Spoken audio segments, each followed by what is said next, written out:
What's up, guys? We're back. We're playing the game.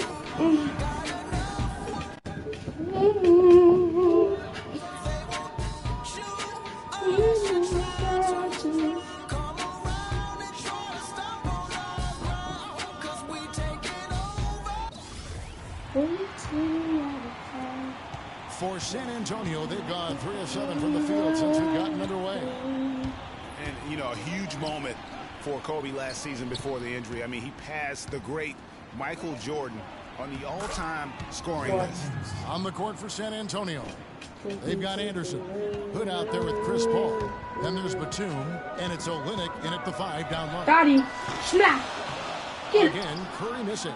Steph Curry, you suck. San Antonio leading. No offense, but you suck. For Kobe, that was him moving into the 3rd spot ahead of Michael Jordan. Says a lot, Clark, about where he stands among the greats. And you look at it, he is first among perimeter players now in that regard. So he's clearly on a very short list of the greatest wingmen of all time in the history of the league. And just because you can make it from outside doesn't mean you need to live there.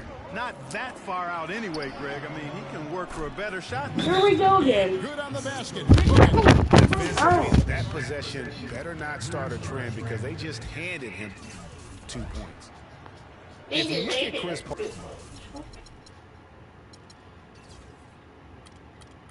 Paul, you're looking at a guy who really is the standard bearer of point guards. I mean, he can pass, he can score, he plays great defense, he also competes. But what makes him the floor general that all others are measured against, really the instincts and leadership. And Louisville making a change here. Chalmers is checked in. Then for the Spurs, Anderson Varejau's checked in for Kelly Olynyk. Nene comes in for Ryan Anderson. And Bogdanovich is subbed in for Hood. Chris Paul has got that hot hand going. Going back to Chris Paul, if you could build a point guard from scratch, Clark, he might be the model. Yeah, I tell you what, you could do much worse than him, that's for sure. One of the very best. 6 times he's led the NBA in steals. Just an incredible all-around player. One of the greatest team leaders, I think, in the history of the league as well. For the last 2 seasons, he's led the league in assists, you're right. And Doris Burke caught up with Coach Greg Popovich. Doris? He talked about the impact of opposing big man Andrew Bogut, saying there just aren't that many 7-footers with his kind of game. A great interior defender first and foremost. We can't get tunnel vision when we attack the rim. He's got size and strength, and we can't allow him to bully us for offensive rebounds. Let's see if they can keep Bogut from having a big game, guys. Always great to hear from you, Doris. Didn't think that was going to go in. 14 points for Steph Curry.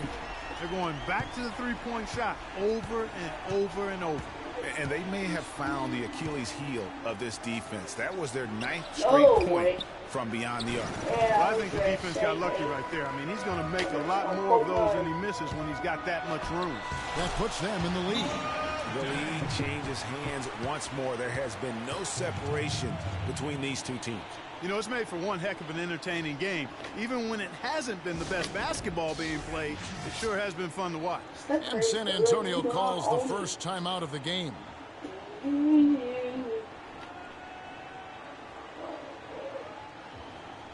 different look for Louisville. Vince Carter, he's checked in for Williams. And Thornton in for Curry. And San Antonio also making a switch. Moore's checked in. Now here's Nene.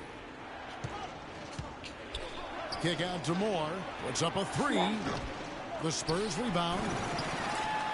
And for Louisville, they come off a good outing against the Atlanta Hawks. How about the rhythm they got into offensively there? No doubt in my mind what the result was going to be once they started to click. Really impressive partner because they simply put it on cruise control. There are certain things, guys, that you can always count on. Oh my God! All because it was going to be 8 seconds. And of course, the Spurs winning 50 games in the regular season. Happened for the 16th straight season last year. And so it's Louisville with it, following the bucket by the Spurs. Offensive rebound. The defense ready for him on that possession. They had to be because he is so strong in the paint. The drive by Paul. Here's Varejao. That's not a foul. Get out of here. It's time now to look at the NBA's top shooting teams from a season ago. In the 3rd spot, the Spurs. You know, after that solid performance last year, There will be a lot of high expectations this year.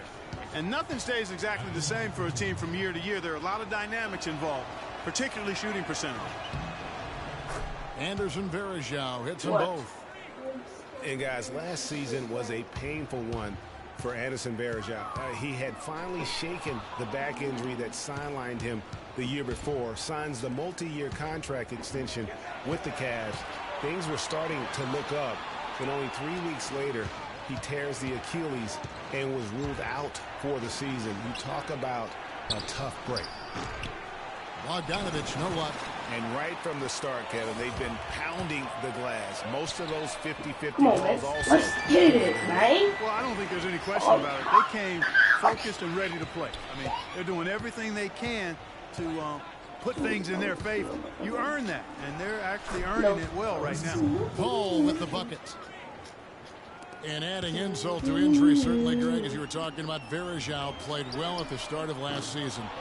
Shooting 56% from the field. Clark, I think he was over 70% from the line. Those were career highs. Yeah, and a terrible blow for Varejao and the Cavs because of that injury, the Achilles tendon. But it led to the deal for Mozgov, and that's worked out quite nicely.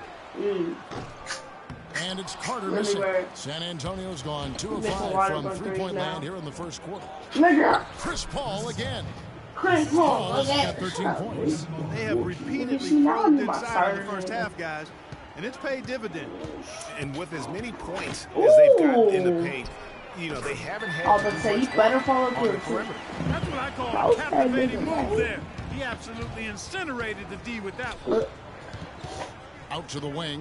There's Bogdanovich. Good, and Paul gets the assist. Bogdanovich has got his first 3 points of the game. Only took them a few seconds to answer the 3-ball with one of their own. Greg, you got a 3-point ball taking. I missed. And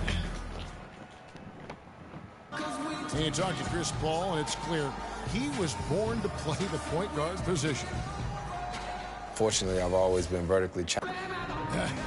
Vertically challenged, that's classic coming from Chris Paul. But, you know, seriously, Greg, he's taken that challenge and made the most of what he's got. A terrific play. Really, and you know what? He's actually turned that challenge on his head when he goes right at much bigger players and he uses their Alright guys, after I size score, I'm going to against- have to end it again, because I'm going to just do like a part series. And the first quarter is in the books. Second about ready to get I gotta underway. do something.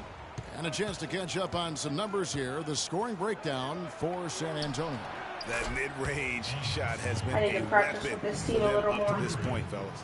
You know, it also hasn't taken them long to make their mark in the paint. I mean, they're doing a lot of their scoring from in there. We've got Bogut. Allen is out there with Williams. Then it's Curry. And it's Bryant in at the shooting guard position. And a chance here. I'll just say it right here. Presented by Gatorade to see who's on the floor.